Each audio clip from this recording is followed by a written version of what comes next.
In the bustling thoroughfare of Town Hall Park, a vendor has to fight to be noticed. It is a loud, surging ecosystem of medicine sellers, auctioneers, and hardware hawkers, all competing for the attention of the passing crowd. The astrologer positions himself right in the middle of this chaos. By setting his equipment under a tamarind tree next to a loud vendor of fried groundnuts, he uses the noise and heavy foot traffic of his neighbors to draw potential targets right to his eight. But he has no actual knowledge of the stars. He is a runaway peasant who knows no more about the future than his innocent clients do. He survives entirely on practice and a sharp eye for human behavior. He doesn't even pay for his own lighting. As the sun sets, he relies on the ambient glow, the hissing gas lights and crackling flares from the neighboring stalls, to cast a web of shadows across his workspace. This creates an aura of mystery. His entire identity and his survival in the city depend on maintaining this constructed illusion of cosmic authority amid the noise. To pull off the con, he wears specific physical markers: a saffron turban, sacred ash, and vermilion. Nestled between the paint and his dark whiskers, his eyes seem to sparkle with prophetic light, a look that instantly commands respect from superstitious passersby.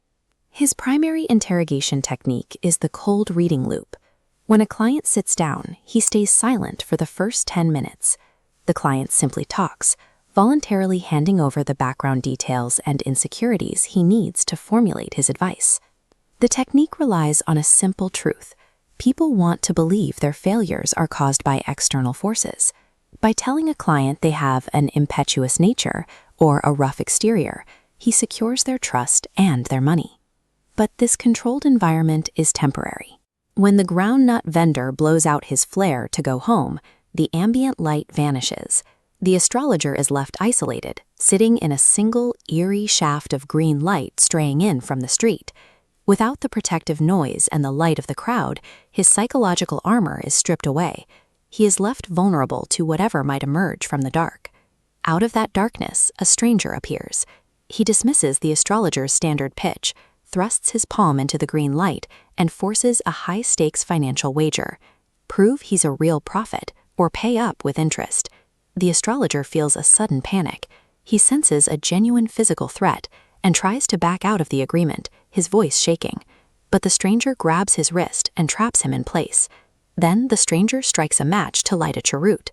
For a fraction of a second, the flame illuminates his face in the matchlight. The astrologer recognizes the face instantly.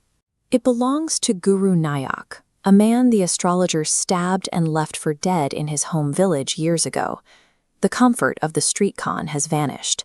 He is trapped in a life-or-death confrontation with his own victim. He has seconds to react. Suppressing his panic, the astrologer adopts a voice of absolute authority. He immediately mentions the old knife wound on the stranger's chest, shocking him into submission. He lists the specific details: the depth of the well, the nearby fields, and the moment of abandonment. He proves he knows the man's darkest secret better than the man himself. He delivers a final blow. He speaks the man's true name, Guru Nayak, and tells him his attacker was crushed under a lorry in a far-off town months ago.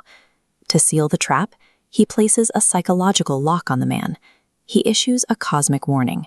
Guru Nayak must take the next train north and never journey south again, or face a great danger to his life. The astrologer inverted his greatest vulnerability, the memory of his own crime, into a tailored weapon. He neutralized the hunter by confirming his thirst for revenge had already been satisfied. Exhausted, he hastily packs his shells. He leaves the park and walks briskly through the midnight streets, putting distance between himself and his past. He arrives home to a different reality. His wife is waiting at the door, her only concern being the handful of coins he brought back for groceries. The astrologer is simply annoyed. He tosses the coins to his wife and complains that the man cheated him out of the full rupee they wagered. He just survived a face-to-face encounter with a man he tried to kill, but the trauma is absorbed back into the immediate realities of poverty and domestic life. After dinner, the astrologer sits on the porch. The theatrical persona is gone. He looks at his wife and finally speaks honestly. He reveals that his hasty departure from their village and his fake profession were both a result of running away from a crime. He believed he had the blood of a man on his hands. The guilt that defined his existence for 20 years has just ceased to exist. Guru Nayak is alive, meaning the astrologer's hands are actually clean. He yawns, stretches himself out, and experiences true peace for the first time in decades. His survival didn't come from the stars. He saved his own life and cleared his conscience by turning a crime into a prophecy.